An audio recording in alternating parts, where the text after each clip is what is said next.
আজি আমাৰ সদৌ অসম ছাত্ৰ সন্থাৰ আহ্বান মৰ্মে আমাৰ প্ৰতিখন জিলা সদৰ প্ৰতিখন আঞ্চলিক ছাত্ৰ সন্থাই আজি আমাৰ প্ৰাণৰ শিল্পী আমাৰ জুবিনদাৰ আজি এমাহবিহীন আমাৰ জুবিনদাৰ এমাহ সম্পূৰ্ণ হৈছে। আজি আমি পুনৰ আমি শ্ৰদ্ধাঞ্জলি জ্ঞাপন কৰিছোঁ আৰু এইখিনিতে ক'ব বিচাৰোঁ আজি এমাহ পাৰ হৈ গ'ল।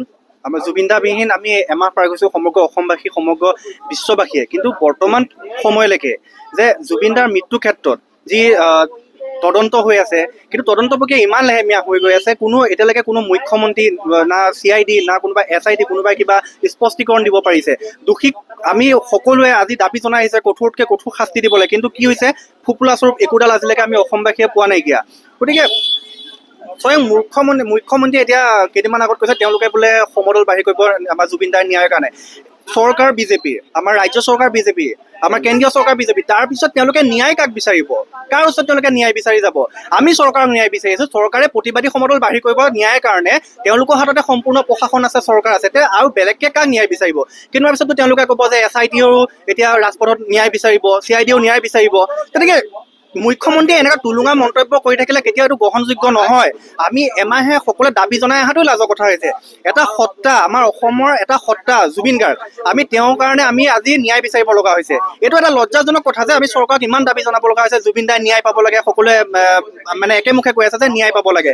আজি সাধাৰণ জনতাৰ ক্ষেত্ৰত এনেকৈ সৰ্বসাধাৰণ ৰাইজ ওলাই অহাটো বাদৰ কথা, বেলেগ কথা, কিন্তু জুবিন দাৰ নিচিনা এটা সত্তাৰ কাৰণে মই ভাবোঁ যে আমি কোনেও এনেকৈ দাবী জনাব লগা মানে হ'বই নালাগিছিল। চৰকাৰে স্বতঃস্ফূৰ্ত ওলাই আহি চৰকাৰে নিজাববীয়াকৈ তদন্ত কৰি ইমান দিনে হয়তো দোষীক কঠোৰতকৈ কঠোৰ শাস্তি দিবই লাগিছিলে। গতিকে আজি জুবিনদাৰ ন্যায়ৰ ক্ষেত্ৰত চৰকাৰে যিমান ধৰণৰ যি ঢাক ঢোল কোবাই ফুৰিছে আপোনালোকে সকলোৱে গম পাইছে, সকলো অসমবাসীয়ে গম পাইছে, কোনো ধৰণৰ একো ফুপুলাস্বৰূপ একোডাল এতিয়ালৈকে হোৱাই নাই। গতিকে আমি পুনৰবাৰ আজি জুবিনদাৰ এমহীয়া শ্ৰদ্ধাঞ্জলি অনুষ্ঠানৰ পৰা আমি পুনৰবাৰ আমি সদৌ অসম ছাত্ৰ সন্থাৰ পৰা আমি SIT CIDক আমি কওঁ যে পানী নসৰকা তদন্ত হ'ব লাগে, অতি শীঘ্ৰে দোষী যোনেই নহওক কঠোৰতকৈ কঠোৰ শাস্তি হ'ব লাগে।